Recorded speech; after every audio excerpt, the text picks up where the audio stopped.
Jules, est-ce que tu peux me mettre les courgettes farcies, s'il te plaît, en cellule de refroidissement? 3 800 000 repas sont servis chaque jour par les 94 000 collaborateurs de la restauration collective concédée.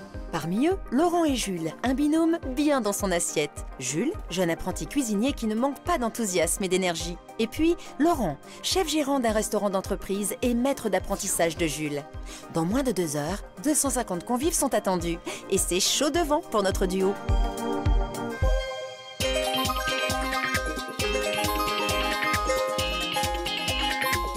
Allez Jules, tu vas me préparer les champignons pour la diépoise. Au four et au moulin, et surtout en cuisine, Laurent en profite malgré tout pour transmettre ses savoir-faire à Jules. Ce matin-là, ça découpe sec.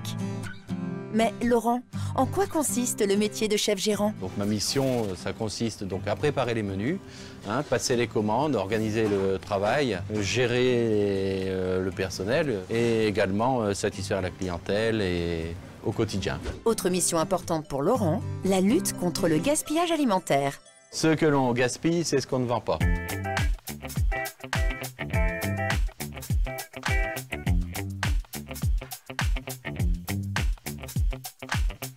Ce que l'on jette, c'est de la perte sèche. C'est-à-dire qu'on a un coût à respecter.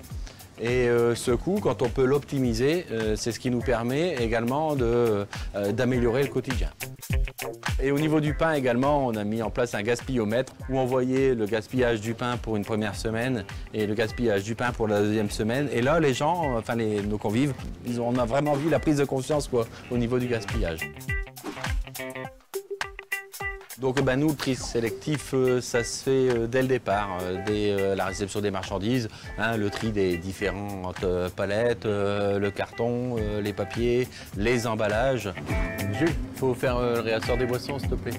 T'oublies pas de trier les papiers correctement.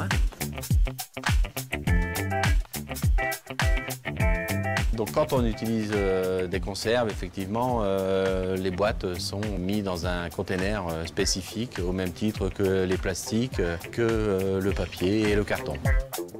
Il y en a un qui n'en perd pas une miette, c'est Jules. Alors Jules, c'est un apprenti que j'ai depuis 1 an. Mais pourquoi ce métier, Jules? Ce qui me plaît dans le métier de cuisinier, c'est de pouvoir faire plaisir aux autres. Leur faire goûter mes plats, travailler le produit de A à Z. Et de faire goûter ce que je fais, de recevoir des critiques, qu'elles soient positives ou négatives, de savoir si je fais bien ou mal en fait. J'ai commencé à faire de la cuisine à mes 12 ans. Une fois que j'ai pu commencer à travailler, à faire des stages, j'ai voulu tout de suite faire des stages en cuisine pour voir ce que ça donnait, etc. J'ai commencé un stage en cuisine en collectivité. Je me suis dit que ça me plaisait vraiment, j'en ai fait un deuxième, un troisième. Et je me suis dit pourquoi pas se lancer dans un CAP. C'est ce que j'ai fait et ça me plaît vraiment. Et vous, Laurent, en quoi la restauration collective est un secteur passionnant? La restauration collective, c'est très intéressant dans tous les domaines, aussi bien à la santé que l'entreprise, que le scolaire. Dans tous les domaines, il y a toujours moyen de trouver une source d'inspiration et d'épanouissement. Et nous voici en pleine action, en train de préparer les commandes pour les 250 restaurants. Ce matin-là, plongé au cœur du réacteur, avec Thomas dans la salle des commandes où tout le monde s'active. Donc chaque jour, nous recevons les 50 000 repas, ici, sur la plateforme. Et nous devons les faire partir à destination des restaurants. Et nous fonctionnons en 2-8 avec 2 équipes de préparateurs de commandes. Ok Thomas, mais avant de poursuivre la visite guidée de la plateforme, une question. Ça consiste en quoi précisément le métier de responsable de flux? Le métier de responsable des flux, alors, la mission première, c'est l'acheminement des marchandises vers les restaurants scolaires. Pour mener à bien cette mission, il faut manager, il faut animer des équipes, il faut animer des réunions. Il faut mettre en place des indicateurs, il faut les faire vivre, il faut trouver des nouvelles solutions en permanence, il faut s'adapter aux nouvelles technologies, il faut évoluer avec l'informatique et de manière générale, il faut être engagé. Donc nous sommes ici sur le quai Expédition, le quai de départ. Loïc est en train de charger son camion pour aller livrer ses restaurants scolaires. Il y a 35 camions qui partent chaque jour avec environ 1500 repas chacun. Malgré des journées bien chargées, Thomas prend très à cœur son rôle de maître d'apprentissage. Mais comment juge-t-il Johan, son apprenti? Johan, il m'apporte un peu de fraîcheur, un œil neuf, un œil critique parfois. Il a fait un rapport d'étonnement à son arrivée qui était pertinent, avec des choses qui lui paraissaient incohérentes et qui étaient intéressantes à traiter. Et si on donnait un peu la parole à Johan? Pourquoi avoir choisi ce métier? J'ai choisi le domaine de la restauration collective car c'est un domaine pointu. En effet, il faut des chambres froides, des frigos et il y a un suivi du produit tout au long de la chaîne logistique, ce qui rend justement ce côté logistique plus complexe. Ça apporte un plus au quotidien.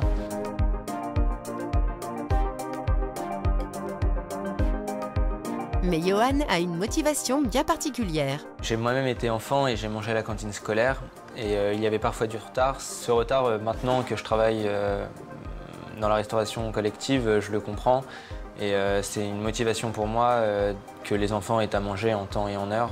Au moment où nous l'avions rencontré, Johan terminait son apprentissage. L'occasion pour lui de faire le bilan. Je dirais que c'était une expérience qui en valait la peine.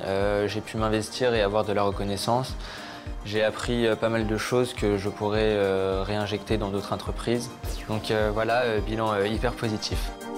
Le chef d'orchestre du bien manger pour tous. Grâce à son exigence de chaque instant, le directeur de restaurant permet aux convives des 21 500 restaurants de la restauration collective concédée d'être satisfaits et servis en temps et en heure.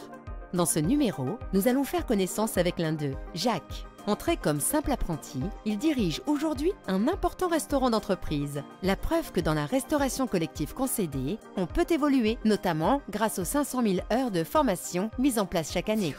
À ses côtés, pour le seconder dans toutes ses tâches quotidiennes, il y a Thomas, un apprenti en licence pro de management. Voyons voir comment Jacques, son maître d'apprentissage, lui transmet son savoir-faire.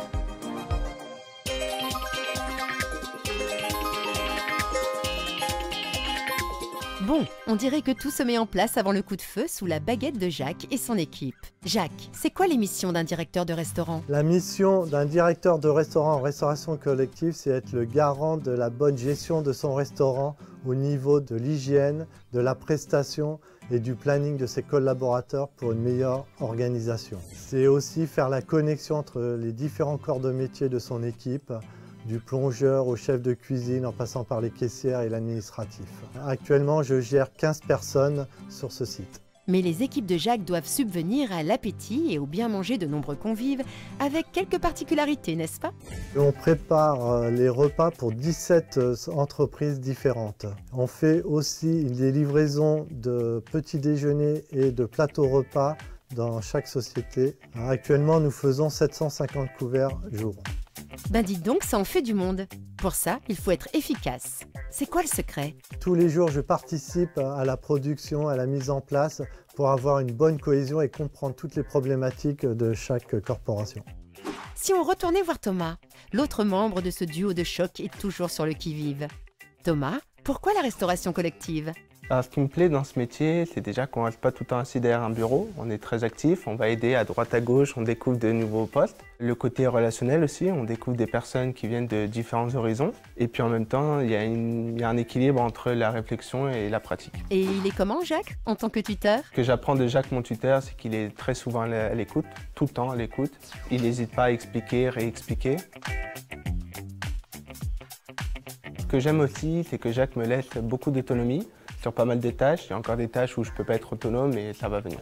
Une formation en alternance et un tutorat qui ont l'air très efficaces si on en croit le jeune homme. J'ai choisi l'alternance parce que déjà ça me permet de lier théorique et pratique. Et en même temps, je voulais connaître un peu le monde du travail un peu plus approfondi. Ça me fait toujours un bien pour mon CV et puis ça me permet aussi de gagner un peu d'argent. Motivation et formation, deux mots-clés pour évoluer dans la restauration collective concédée. On laisse le mot de la fin à Jacques. C'est complètement mon histoire car je suis rentré comme chef de club de cuisine et actuellement directeur de restaurant. Tout ça par de la formation avec de la volonté et de la patience. Et ça ne vous rappelle rien? Dans la restauration collective, chaque collaborateur a la possibilité d'évoluer.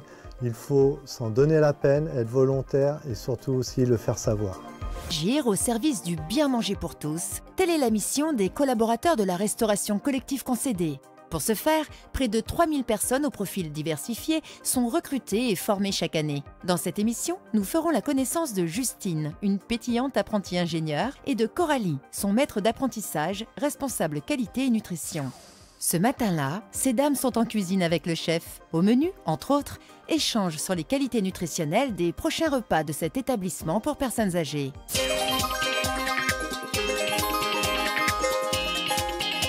Que ce soit en cuisine ou derrière un ordinateur, les journées des deux jeunes femmes sont intenses et variées. Mais Coralie, dites-nous, ça consiste en quoi votre métier?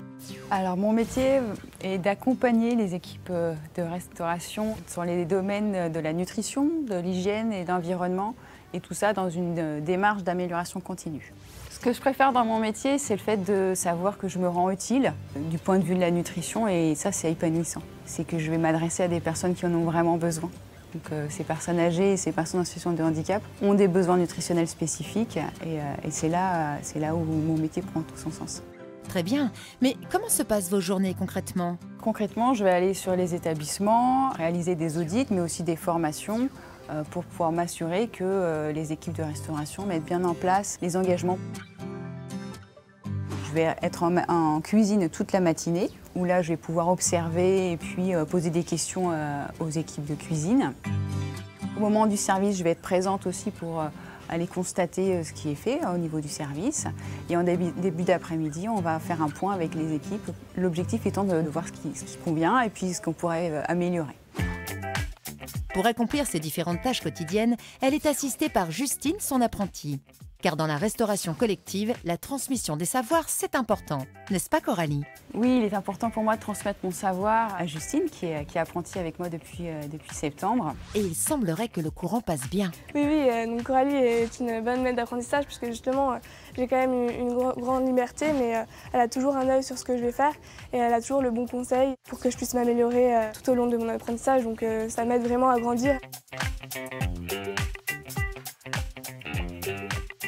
Et que vous apporte l'apprentissage? L'apprentissage pour moi, c'est acquérir de nouvelles compétences à l'école, mais aussi en entreprise, donc des compétences pointues sur notre domaine d'application, donc en l'occurrence la restauration collective, mais aussi apprendre le milieu du travail, puisqu'on est en contact avec beaucoup de personnes, donc on apprend à échanger, à se présenter, même à envoyer des mails, c'est quelque chose de banal, mais voilà, il faut apprendre à savoir le faire correctement, et donc ça nous fait grandir.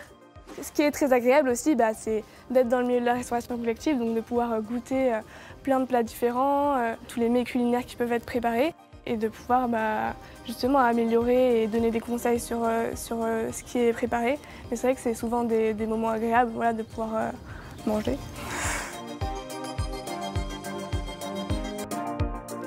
Agir pour le bien manger pour tous est une priorité pour les entreprises de restauration collective concédée. Chaque année, environ 1000 apprentis sont donc accueillis pour être formés à l'un des 30 métiers du secteur.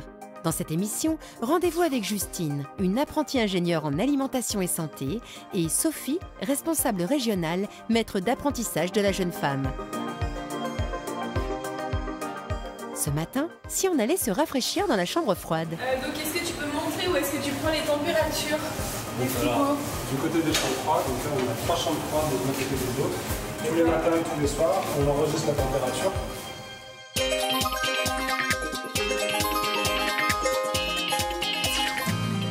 Être responsable régional, ça implique pour Sophie d'être souvent sur les routes pour visiter les 20 établissements de restauration collective et la cuisine centrale qui sont sous sa responsabilité. Mais ça consiste en quoi, le métier de responsable régional?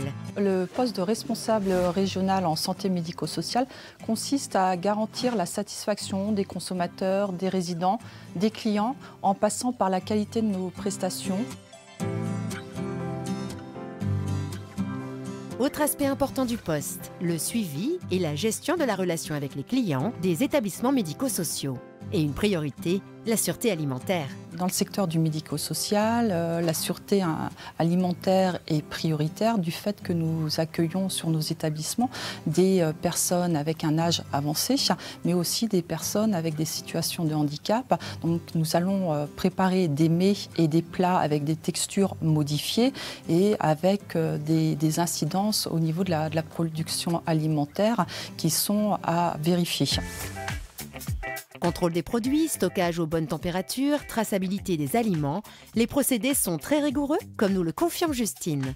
La sûreté alimentaire, donc, ça implique beaucoup de procédés qui sont assez contraignants pour les cuisines. Et donc, nous, on est là pour aider et soulager les équipes sur site pour qu'ils puissent appliquer ces procédures. Sous la responsabilité bienveillante de Sophie, notre apprentie ingénieur qualité apprend beaucoup. N'est-ce pas Justine? Mon maître de stage m'apporte énormément chaque jour puisqu'elle me fait part de son expérience et me donne des conseils. Mais pourquoi avoir choisi d'apprendre ce métier? J'ai choisi le métier de responsable qualité puisque j'ai une formation scientifique et donc j'aime la rigueur et la méthodologie qui est nécessaire. J'aime aussi tout l'aspect pédagogique et puis être sur le terrain, travailler avec les fournisseurs, avec les équipes au quotidien. Bon, il semblerait que Justine s'épanouisse dans ce secteur. Mais on laisse le mot de la fin à Sophie. La restauration collective offre une palette de métiers très large et qui est très dynamique en termes de recrutement. Donc au-delà de la compétence métier, c'est des métiers qui sont basés sur la relation avec les équipes, relation avec les présidents, relation avec les consommateurs et les personnes ou les futurs apprentis qui apprécient les moments d'écoute, de partage et d'empathie sont les bienvenus dans ce secteur d'activité. Dans quelques heures, quelques centaines d'écoliers affamés vont débarquer. L'équipe de ce restaurant scolaire est donc en pleine préparation des repas. Des repas placés sous le signe de la qualité gustative, nutritionnelle et si possible bio. Cette effervescence quotidienne est l'occasion pour le chef cuisinier Christophe d'apprendre les bases de la restauration à Aurélien, un jeune apprenti extrêmement motivé. Le métier de cuisinier en restauration collective concédée, c'est avant tout l'histoire d'une transmission. Leçon du jour, comment réussir un gratin de courgettes bio que les enfants vont adorer. Donc Aurélien, aujourd'hui on va faire un gratin de courgettes. Donc il faut surtout, c'est bien huiler ta plaque. Les courgettes, n'oublions pas de bien les étaler. Et on n'oublie pas le sel. Pas trop de sel, c'est pas trop bon pour la santé. Après, on remet une couche de gruyère. Alors, c'est quoi votre secret, chef? Moi, je rajoute du gruyère râpé, parce que les enfants, tout ce qui est gratiné, ils adorent. Donc, ça facilite. Alors, ils aiment mieux manger des courgettes dans ce cas-là. En dehors de mitonner du gratin pour la crème de la crème des enfants, quelles sont vos missions quotidiennes, chef? Mes missions quotidiennes, c'est gérer mon équipe, la motiver, parce qu'on fait pas loin de 900 couverts jour. Après, je m'occupe de tout ce qui est achat. J'essaie de passer mes commandes à la semaine pour être tranquille. J'ai un rôle de gérant, mais aussi de cuisinier. Chaque jour, le chef est assisté en cuisine par Aurélien. Attention, verdict du maître d'apprentissage. Aurélien est avec nous depuis le mois de septembre. C'est quelqu'un de très motivé, très courageux. Bon, ça va. Aurélien peut se détendre. Son maître d'apprentissage a l'air plutôt content de lui. Et la transmission de savoir-faire aux jeunes générations, le chef, ça lui tient vraiment à cœur. Oui, c'est important de transmettre son métier parce que moi, on me l'a transmis. Donc la moindre des choses, c'est que je le transmette aux autres. Ça peut faire qu'évoluer la profession. Les vraies choses du métier, on les apprend sur le lieu de travail. Et parmi tous les gestes techniques transmis patiemment par le maître Christophe, lequel préfère l'élève? Le chef m'a appris les techniques de base. Démonstration. Couper. Les morceaux de viande, fromage, de poisson. On tient comme ça. Et après, on coupe. Dans les 12 000 cantines scolaires en gestion concédée, on fait la promotion d'une nourriture saine et bénéfique pour la santé humaine et qui respecte notre planète. L'établissement où travaille notre binôme est tout à fait en pointe et sert à ses jeunes convives des repas avec un maximum de produits bio, locaux et saisonniers. Explication. Les produits bio, c'est un style d'affichette. Donc on pose à côté du menu et l'enfant voit si c'est un produit bio, si c'est un produit local, un produit de saison. Mais cuisiner pour les jeunes publics demande souvent un peu d'imagination. Notamment quand il s'agit d'essayer de leur faire manger du poisson, aliment pas trop populaire dans les cours de récré. Ce qu'on avait fait, c'est une animation, c'était sur la mer. On leur a fait goûter, c'est une pêche au thon. Le sucré et le salé, c'est pas toujours évident. Et on a été surpris parce que les enfants, ils ont adoré.